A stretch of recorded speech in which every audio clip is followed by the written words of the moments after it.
গুরু দয়াল শ্রীচরণে আমার শতকোটি প্রণাম। আপনাদের সশ্রদ্ধ জয়গুরু। আজকে চিষ্ট প্রসঙ্গ একটা গুরুত্বপূর্ণ বিষয়।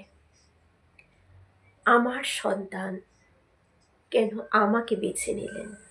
এটা আমাদের প্রতি প্রত্যেকের প্রশ্ন যারা ভিডিওটা দেখছেন, যে আপনার সন্তান আপনাকে কেন বেছে নিলেন, আমার সন্তান আমাকে কেন বেছে নিল।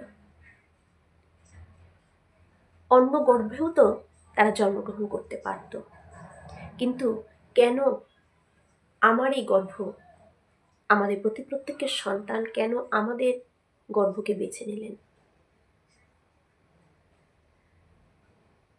একটি সন্তান কেমন হয় বা একটি মা কেমন, তা কিন্তু তার সন্তান দেখেই বোঝা যায় তার মা কেমন হতে পারে। আমরা সন্তানদের অনেক সময় দোষারোপ করে থাকি, কিন্তু একটি মা কেমন মা, তিনি তার গর্ভ কেমন, তার সন্তান দেখেই বোঝা যায়। ছোটবেলাগুলো দেখে বোঝা যাবে না, যখন বড় হয়ে যাবে সেই সন্তান কেমন হলো পুরোপুরি নির্ভর করে তার মায়ের উপর, মাতৃগর্ভের উপর। তাহলে আমার সন্তান আমাকে কেন বেছে নিলেন? শ্রী শ্রী ঠাকুরকে ধরে আমরা জানতে পেরেছি এই এই বৃহৎ এই ব্যাখ্যাগুলো আমরা জানতে পেরেছি ঠাকুরকে ধরে। ঠাকুরের ভক্ত পার্শ্বদের বিভিন্ন আলোচনা, তাদের বিভিন্ন গ্রন্থাদি পড়ে, এবং বড় বড় ঋত্বিক বা যারা ঠাকুরের সময় ছিলেন, ঠাকুরের সান্নিধ্য লাভ করেছেন, তাদের মুখেও আমরা এত সুন্দর সুন্দর আলোচনাগুলো কিন্তু শুনতে পাই। সেখান থেকেই তো আমাদের শেখা জানা, নইলে আমরা তো অনেক পরে এত কিছু আমরা কোথা থেকে জানবো? তাদের মাধ্যমেই আমাদের এত কিছু জানার সৌভাগ্য হয়ে থাকে। নেতাজির মা কেমন, তার নেতাজিকে দেখে বোঝা যায়। কেন নেতাজি তার মাতৃগর্ভ অন্য মায়ের গর্ভে জন্ম নিলেন না, কেন তার মায়ের গর্ভে জন্ম নিলেন? ঈশ্বরচন্দ্র নদের যিনি আমাদের বিদ্যাসাগর, তিনি কেন তার মায়ের গর্ভে জন্ম নিলেন? অন্য মাতৃগর্ভেও তো নিতে পারতেন। এটা কিন্তু একটা বিশাল গুরুত্বপূর্ণ বিষয়। তো এমন একটি ঘটনা, দুজন বন্ধু ছিলেন। দুই বন্ধুই ভগবান শ্রীরামকৃষ্ণ দেবের চরণাশ্রিত হয়েছিলেন, তারা দীক্ষিত ছিলেন। এক বন্ধুর ছেলে এখন বড় সঙ্গীত শিল্পী, কৌশিক, নাম কৌশিক, টাইটেলটা আমি ঠিক এই মুহূর্তে মাথায় আমার মনে আসছে না, ভট্টাচার্য না ব্যানার্জি, এরকমই যাই হোক একটা হবে। কৌশিক বড় সঙ্গীত শিল্পী, সে খুব নাম করা সঙ্গীত শিল্পী। তার বাবা এবং আরেকজন, দুজনেই ভগবান শ্রীরামকৃষ্ণ দেবের দীক্ষিত। তো সঙ্গীত শিল্পীর বাবা নয়, যে আরেকজন যে তার বন্ধু ছিলেন, তিনি পরে আবার আমাদের শ্রী শ্রী ঠাকুর অনুকূল চন্দ্রের দীক্ষা গ্রহণ করেন। তো একদিন দুই বন্ধুর মধ্যে দেখা হতে সেই যে সঙ্গীত শিল্পীর যে বাবা, তিনি জিজ্ঞাসা করলেন, তুমি তো শ্রী রামকৃষ্ণ দেবের দীক্ষিত ছিলে, কেন তুমি আবার শ্রী শ্রী ঠাকুর অনুকূল চন্দ্রের দীক্ষা নিলে? এটা কেন? এটা তো ভালো হলো না, কাজটা তো একদম ঠিক হয়নি। তখন তিনি বলেছেন, কেন দীক্ষা নিয়েছি? আপনি তো অনেক গ্রন্থাদি পড়েন, কারণ তারা অনেক বড় মাপের অনেক বই পুস্তক তারা পড়ে থাকেন, বিভিন্ন ধর্মগ্রন্থগুলো তারা পড়ে থাকেন, যে আপনি তো সব বই আপনার পড়া রয়েছে, একদম শ্রীরামকৃষ্ণ দেবের কথামৃত, চৈতন্য চৈতামৃত, ভাগবত, গীতা, বাইবেল, কোন বইয়ের মধ্যে বের করতে পারবেন যে চৈতন্য রামকৃষ্ণদেবের যে কথামৃত বইটি, সেইখানে কোনো জায়গায় বিকলাঙ্গ সন্তান কেন জন্মগ্রহণ করেন? মানে ওই সঙ্গীত শিল্পী যে, তিনি কিন্তু বিকলাঙ্গ ছিলেন। তো সেভাবে বলেছিলেন যে আপনার তো একটি সন্তান বিকলাঙ্গ হয়েছে, এত বড় মাপেরও, কিন্তু এই বিকলাঙ্গ সন্তানটা আপনার কেন জন্ম হলো? আপনার ঘরে কেন এই বিকলাঙ্গ সন্তানের জন্ম হলো? এটা কথামৃতে রয়েছে? বলছে না, আমি তো অনেক পড়েছি, এটা পাইনি। বলছে এই আরও ধর্মগ্রন্থ নাম বললেন যে এই সব বই তো আপনার সব পড়া, আপনি একটু খুঁজে তছনছ করে একটু খুঁজে বের করবেন তো কোথায় লেখা আছে যে বিকলাঙ্গ সন্তান কেন জন্মগ্রহণ করে। সে বিকলাঙ্গ হতে পারে, ডাকাত, চোর, বিভিন্ন দুষ্কর্ম করছে যে আজকে সমাজে, এই দুষ্কর্মকর এরকম সন্তান কেন মাতৃগর্ভে আসছে। আবার ভালোও আসছে, নেতাজি সুভাষ বসু, নেতাজি, এরকম ধরনের সন্তানও জন্ম হচ্ছে, ভালো সন্তানও হচ্ছে। তো এক এক মায়ের গর্ভে এক এক রকম, বা এক মায়ের গর্ভে দু রকমের সন্তানও হয়। হয়তো এক মায়ের গর্ভে তিনটি সন্তান, তিন সন্তান তিন রকমের, দুজন খুব ভালো, একজন আছে হয়তো অসৎ। কেন এমন হয়? এটা কোথাও লেখা আছে? বলছে না, এটা তো কোথাও লেখা নেই। বলেছে এটা বিধান শুধু দিয়ে গেছেন, বলে গেছেন শ্রী শ্রী ঠাকুর অনুকূলচন্দ্র, তিনিই একমাত্র বলে দিয়ে গেছেন মাতৃগর্ভে এক এক সন্তান এক এক রকম কেন হয়, কেন বিকলাঙ্গ সন্তান জন্মগ্রহণ করে, কেন এক মায়ের গর্ভ থেকে একজন সুসন্তান হয় আরেকজন চোর ডাকাত হয়ে থাকে, কেন হয়ে থাকে, সেটা একমাত্র জানিয়ে গেছেন শ্রী শ্রী ঠাকুর অনুকূলচন্দ্র।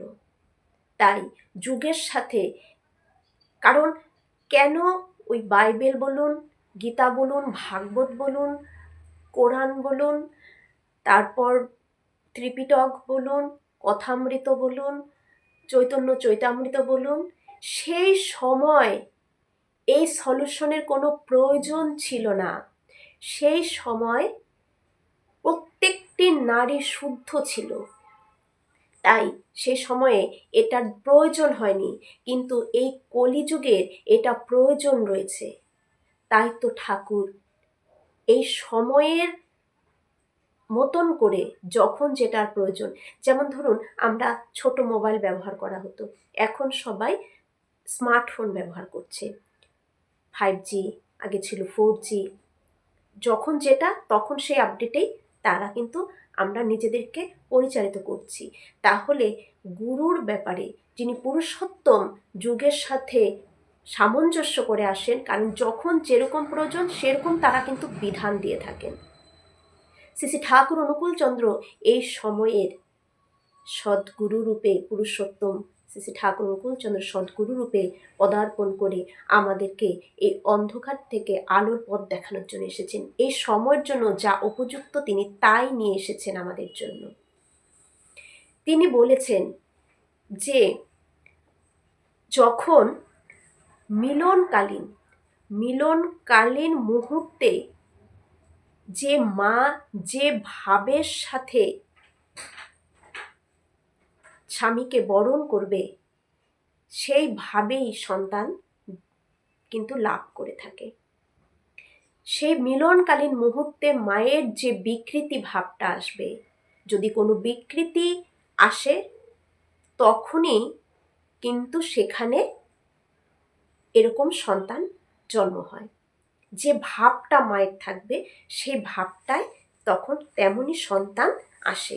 যেমন শ্রী শ্রী ঠাকুর অনুশ্রুতি গ্রন্থে এই সম্পর্কে একটি বাণী দিয়েছেন যে অনুরাগী আবেগ টানে পেতে গিয়ে স্বামীর প্রীতি পাওয়ার পথে বাধার তরে, ওই পাওয়ার পথে যখন অনুরাগের সাথে আবেগ টানে পেতে গিয়ে স্বামীর প্রীতি পাওয়ার পথে বাধার তরে, সে পাওয়ার তরে যখন সে গর্ভ ধারণ করবে, সেই সময়টা যখন বাধার তরে ঘটলে মনে বাধা সৃষ্টি করে মনের একটা বিকৃতি, কুবিকৃতি একটা চলে আসে, যেটা কু মানে তো খারাপ, সে কুবিকৃতি যখন চলে আসে, যেমনভাবে যে অঙ্গেতে নারীর যেমন বিকার ফলে, যে কুবিকৃতি নিয়ে তার শরীরের যে অঙ্গের মধ্যে যে বিকারটা ঘটে, কুবিকারটা ঘটে, সন্তানেরও সেই অঙ্গটি বিকৃতি পায়। তেমনি হলে যদি সেই মিলনের সময় মায়ের মনোভাবের মিলনের সময় যখন তিনি তার স্বামীর প্রীতি নিচ্ছে, সেই সময়টায় যদি বাধা সৃষ্টি করে, যদি কোনো বিকৃতি, কোনো যদি বিকৃতি তাকে বাধা সৃষ্টি করে, তখন সেই মায়ের শরীরের যে যে অঙ্গে যে কুবিকৃতিটা আসে, সেই অঙ্গটি কিন্তু বিকলাঙ্গ হয়ে সন্তান জন্মগ্রহণ করে, সেই সন্তানের সেই অঙ্গতেই সেটা কিন্তু হয়। তাহলে এই বিধানটা একমাত্র বলে দিয়ে গেলেন শ্রী শ্রী ঠাকুর। তাই তো ঠাকুরের তাই মাদের খুব শুদ্ধতার প্রয়োজন।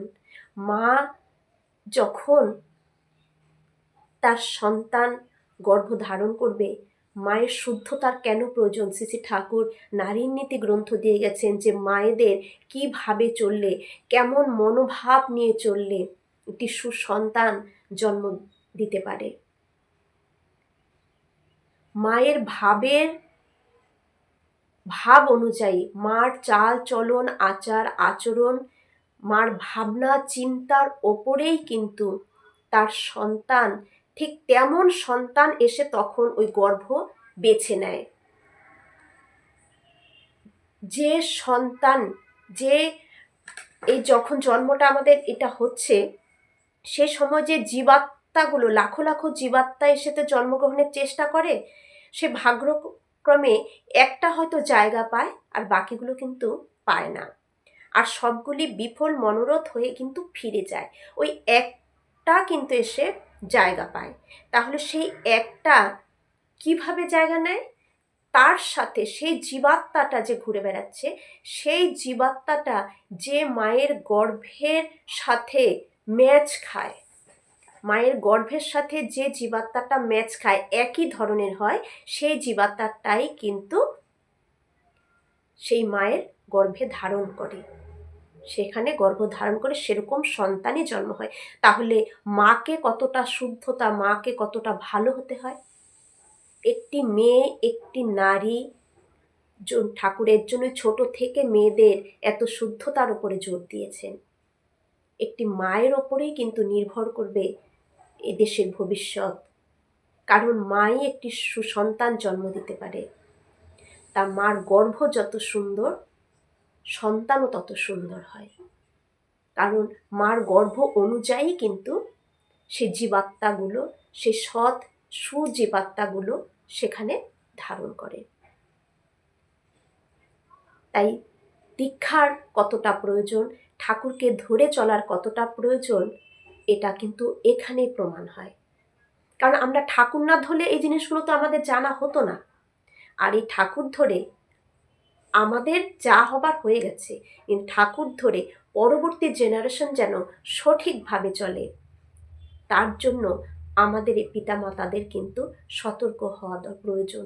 আমাদের গার্জিয়ানরা যাতে আমাদের সন্তানদের সঠিক লালন পালন করে বড় করে তুলি, যাতে তাদের ঘরে সুসন্তান জন্ম নেয়। জয় গুরু।